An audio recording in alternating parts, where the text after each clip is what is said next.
प्रदेशवासियों नमस्कार।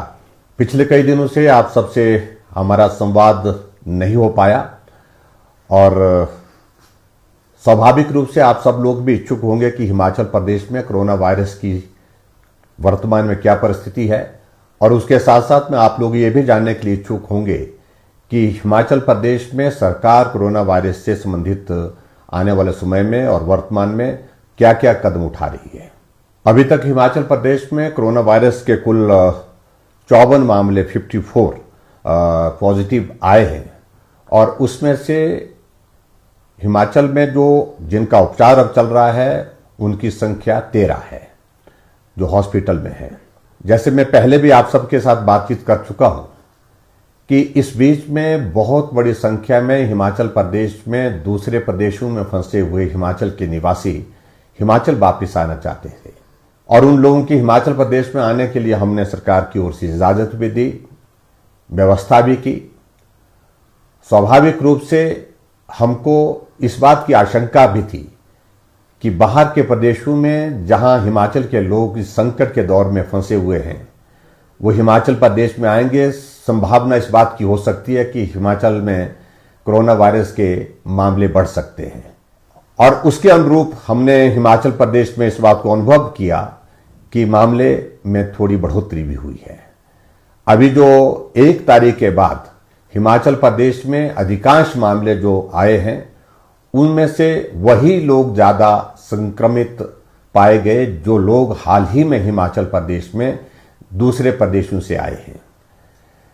वो भी अपने भाई हैं, उनके स्वास्थ्य की चिंता वो भी हमारी जिम्मेवारी है, उनकी जीवन की रक्षा ये भी हमारी जिम्मेवारी है, और इसके साथ साथ में हिमाचल प्रदेश के हर नागरिक के जीवन की जिम्मेवारी भी हमारी है। मैंने पहले भी इस बात का जिक्र किया था कि हिमाचल के निवासी जो बाहर के प्रदेशों में फंसे हैं वो हिमाचल आ सकते हैं, लेकिन हिमाचल प्रदेश में पहुंचने के पश्चात वो हमारे क्वारंटीन के नियमों का सख्ती से पालन करें। कुछ जगह इस बात को लेकर के हमने देखा है कि बहुत ईमानदारी से क्वारंटीन के नियमों का पालन किया है, होम क्वारंटीन में है और उसमें परिवार के सदस्यों से भी वो नहीं मिल रहे हैं। पर कुछ जगह हमने ऐसा भी अनुभव किया है कि होम क्वारंटीन के नियमों का जिस प्रकार से पालन होना चाहिए उस प्रकार से पालन नहीं हुआ। उसका परिणाम ये हुआ वो खुद संक्रमित थे, लेकिन परिवार को भी उनने संकट में डाल दिया। परिवार के साथ साथ में जो मिलने वाले अपने साथी थे, निजी साथी थे, उनको भी उनने संक्रमित किया है। जितने भी हिमाचल प्रदेश में हाल ही में बाहर के प्रदेशों से जो हमारे हिमाचल निवासी आए हैं उनसे विनम्र निवेदन है कि आप होम क्वारंटीन के नियमों का सख्ती से पालन करिए। अगर पालन करने में कोताही होगी उसका नुकसान आपको भी होगा, आपके परिवार को भी होगा, हमारे हिमाचल प्रदेश के सभी निवासियों को होगा। ऐसी परिस्थिति में हमारे लिए विवश होकर के कानून के अनुसार कार्रवाई करने का भी निर्णय लेना पड़ सकता है। भले ही आप परिवार के सदस्यों के साथ नहीं मिल पा रहे होंगे उस प्रकार से जैसा आप मिलना चाहते हैं, लेकिन फिर भी आपको इस बात को समझना चाहिए ये वक्त बहुत लंबा नहीं होता, 14 दिन का वक्त बहुत छोटा सा होता है। इस वक्त को आप गुजारिए, और ऐसे में फिर उसके पश्चात जब आपका टेस्ट करने के पश्चात आप परिवार के साथ मिलने की परिस्थिति में हो पाएंगे तो आपको किसी प्रकार की कोई कठिनाई नहीं होगी। अभी हाल ही में हमने हिमाचल प्रदेश में एक और निर्णय किया कि कर्फ्यू में जो ढील का समय था 5 घंटे से उसको बढ़ा करके 7 घंटे किया है। वो इसलिए किया है कि ग्रामीण क्षेत्र के लोगों के शहरी क्षेत्रों में सामान की आवश्यकता पड़ती है। जब तक के लिए शहर में पहुंचते तो तब तक के लिए कर्फ्यू की रिलैक्सेशन का समय समाप्त हो जाता है। उनको बहुत बड़ी कठिनाई का सामना आते जाते जो है करना पड़ रहा है। ऐसी परिस्थिति में हमने तय किया कि इस अवधि को बढ़ा करके 7 घंटे करना चाहिए, और 7 घंटे का इसलिए भी कि उसमें सोशल डिस्टेंसिंग को भी हम मेंटेन करने की परिस्थिति में हो सकते हैं, और हमारे बिजनेस एक्टिविटीज को भी हिमाचल प्रदेश में हम चाहते हैं कि अब सुचारू रूप से चले, उसके लिए भी समय अवधि को बढ़ाना बहुत आवश्यक था। इसलिए हमने ये निर्णय लिया कि कर्फ्यू में ढील अब 5 घंटे की नहीं 7 घंटे की रहेगी। लेकिन फिर भी मेरा सभी से इस बात के लिए निवेदन है कि आप बाजार में अनावश्यक रूप में भीड़ में एकत्रित ना हो, सोशल डिस्टेंसिंग का ख्याल रखें, मास्क का उपयोग करें, मैं आप सबसे इस बात के लिए भी जरूर निवेदन करना चाहता हूं, कोरोना वायरस का अभिप्राय यह नहीं है कि दुनिया खत्म हो गई।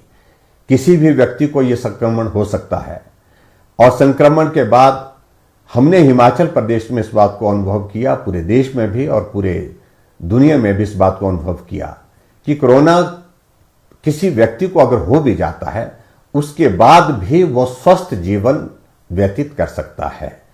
कुछ वक्त तक के लिए परहेज की आवश्यकता है, कुछ सावधानियों की आवश्यकता है।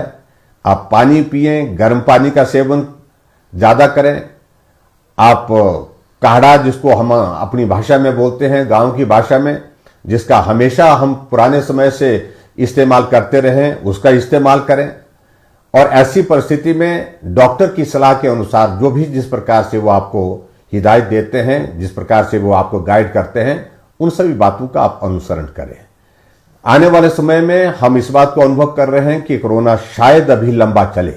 ऐसी परिस्थिति में हम मान करके चलें कि कोरोना के साथ जीना, कोरोना के साथ काम करना और हमारे विकास के कार्य भी चलें, हमारी फाइनेंशियल एक्टिविटीज, हमारी सोशल एक्टिविटीज, वो भी आने वाले समय में नियमित रूप से चलने की परिस्थितियों में हो सके, उसके लिए मुझे लगता है कि हम सबको मन बनाने की आवश्यकता है। ऐसे में मेरा आप सबसे विनम्र निवेदन है कि आप सबका बहुत बड़ा सहयोग मिला है, हिमाचल प्रदेश के सभी भाई और बहनों का, हिमाचल प्रदेश में इस लड़ाई को लड़ने के लिए। आने वाले समय में भी आप इस लड़ाई में अपना सहयोग हमारे साथ बनाए रखेंगे, ऐसा मुझे पूरा भरोसा है। मैं एक बार फिर से उन सब भाई और बहनों का आभार व्यक्त करना चाहता हूं जो कोरोना वॉरियर्स के रूप में, जो फ्रंट में आगे आकर के इस लड़ाई को लड़ रहे हैं, जिसमें डॉक्टर, पैरामेडिकल स्टाफ और हमारे नर्सेज हैं और सफाई कर्मचारी हैं, पुलिस कर्मचारी हैं। सभी लोगों ने बहुत महत्वपूर्ण भूमिका निभाई है।